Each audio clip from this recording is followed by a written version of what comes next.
NYU has one of the most flexible testing policies. 이 중에서 하나만 선택하면 돼요. 굉장히 자랑스러운 어떤 업적이 있다면, 만약에 한국에서 수능 봤다면, 심지어는 이 시블런 레거스도 6배에서 7배 정도 높을 정도로 코로나 때문에 테스트 옵션을 변했는데, 사실 NYU가 어떻게 보면 굉장히 선구적인 역할을 했었어요. 개개인의 장단점을 파악하기에는 단순한 SAT 시험으로는 판단하기가 쉽지가 않다. 그래서 우리는 학생들한테 다양하게 시험 조건을 충족할 수 있는 그런 기회를 주겠다 해가지고 굉장히 다양한 식으로 결정을 준 케이스입니다. 대표적으로 NYU 같은 경우 위에 문구 한번 보죠. NYU has one of the most flexible testing policies. 첫 번째가 이제 키 문구가 이거예요. or 부분이에요. or 말 그대로 둘 중에 하나. 이 중에서 하나만 선택하면 돼요. 첫 번째 SAT를 보거나, 두 번째 ACT를 보거나, 심지어는 IB 시험까지 괜찮아요. 만약에 본인 학생이 IB 디플로마면 그 학교 안에서 하는 IB 디플로마 자체가 수준이 굉장히 높은 어려운 과목이기 때문에 그걸로 충분히 우리는 인정을 한다. 그게 안 되면 3 AP exam이에요. 학부모님들 아셔야 될 게 3 AP exam이라 가지고 그럼 이게 가장 쉽겠네. 마이크로 에코노믹스, 매크로 에코노믹스하고 하나는 그냥 미적분학, 캘큘러스 하면 되겠네 하고 많이 생각하는데, 현실은 당연히 인문학 과목을 요구를 합니다. 한번 볼게요.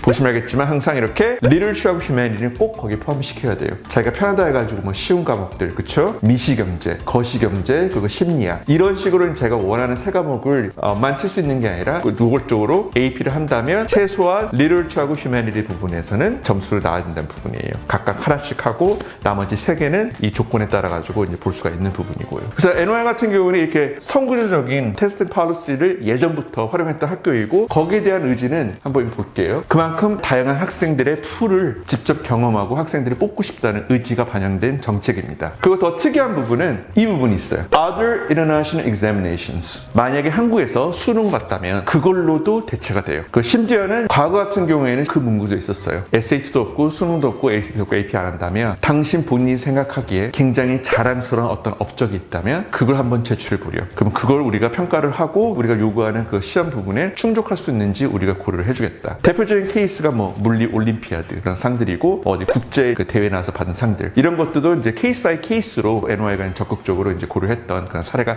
있었습니다. 다시 이제 커먼앱에 들어가죠. SAT는 제출을 하고 이거를 저는 평가를 받는 것을 원합니다. 그리고 여러 가지 시험들이 있죠. 보통 이제 학생들이 이제 많이 물어봐요. 선생님, 미국에서 5년 동안 보딩스쿨 다녔는데 저는 토플이 필요할까요? 일반적인 답변은 미국에서 고등학교 3년이나 4년을 다녔으면, 그리고 미국에 있는 고등학교 아니더라도 영어를 주 언어로 사용하는 그런 환경, 그 고등학교에서 3년 이상 교육을 받았다면 토플을 제출을 안 해도 된다는 부분이 일반적인 규칙이에요. 다만 몇 개 학교들은 아쉽게도 이 조항이 있어요. 얼마나 너가 영어를 공부했는지 상관없이, 모국어가 아니었다면 미안하지만 너의 백그라운드랑 환경에 상관없이 무조건 토플을 보려, 이런 조항이 있어요. 그래서 그 조항이 때문이라도 토플을 봐야 되는 상황이고요. 그래서 여기서 토플 뒤에 있고, 중간에 보시면 IELTS 있죠. 이게 중요한 차선책이에요. 가끔 이제 토플 이제 100점이나 105점 안 나온 학생들 같은 경우에는 공부를 하고 IELTS로 스위치를 해가지고 7.0에서 7.5를 받는 사례가 있기 때문에, 만약에 토플에 점수가 안 나온다 그러면 IELTS로 갈아타는 부분을 고려를 해보세요. 이거는 스칼러십 부분이고 우선은 노라고 하겠습니다. 그래서 이렇게 클릭하면 지난 한 4년 동안 변하지 않았던 NYU Supplement 전공 에세이가 있어요.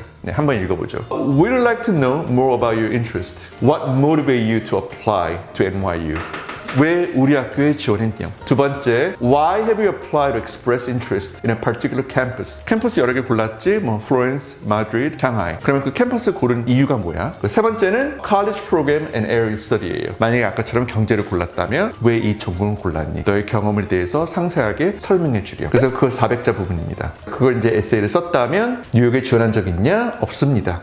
많은 대학교들은 미국 대학교에서 지원했을 때 2년 정도의 기록을 가지고 있어요. 가끔 이제 학생들이, 선생님 미국 대학교는 재수해가지고 재지원하면 다른 결과를 받을 수 있을까요? 원칙적으로는 똑같은 스펙으로 큰 변화 없이 재지원을 하면 일반적으로는 똑같은 결과를 받아요. 그리고 뭐 시험 성적뿐만 아니라 좀 많은 변화를 좀 가져와야 돼요. 그 1년 사이에. 실제로 작년에 레귤러 디시전에 에모리 지원해가지고 웨일리스트. 그래서 결국에는 웨일리스트가 안 풀려가지고 어쩔 수 없이 이제 재수를 해왔는데 1년이 지나고 재수하더라도 그래도 에모리 대학교가 첫 번째 초이스라는 게 변치가 않아가지고 그 학생 같은 경우에는 작년 가을에 에모리 대학교에 얼리로 지원을 했었어요. 그리고 이제 입학 허가를 받은 케이스가 있었고요. 그래서 재수를 하게 되면 일반적으로는 똑같은 결과를 받지만 가끔씩 합격되는 사례가 몇 개 있기 때문에 개비율 텔카민으로서 좀 더 자기만의 개성을 살려가지고 프로파일을 업그레이드 하는 것도 하나의 방법입니다. 그리고 첫 번째 물어보는 게 레거시예요. 일반적으로 우리가 생각하는 졸업생 또는 동문에 대한 혜택 같은 경우에는 1촌이에요. 할아버지, 할머니, 아버지, 어머니, 심지어는 이 시블링 레거시도 굉장히 혜택이 줘요. 가족 중에 뭐 형, 오빠, 동생, 언니 사람들이 학교를 다니고 있거나 또는 이제 이 학교를 졸업했다면 합격률이 굉장히 한 6배에서 7배 정도 높을 정도로 굉장히 크게 혜택을 줍니다. No,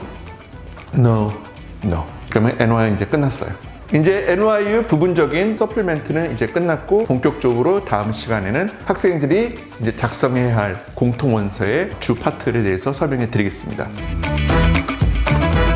그 학생이 이제 원서를 보니까 학생이 이거 클릭했어요. Democratic People's Republic, DPRK, 북한을 얘기하는 겁니다. 이런 경우가 꽤 있어요. 그게 occupation이에요. 부모님에 대한 직업. 유명한 사람이 아닌 경우에는 너무 과장스럽게 높게 쓰지 마세요.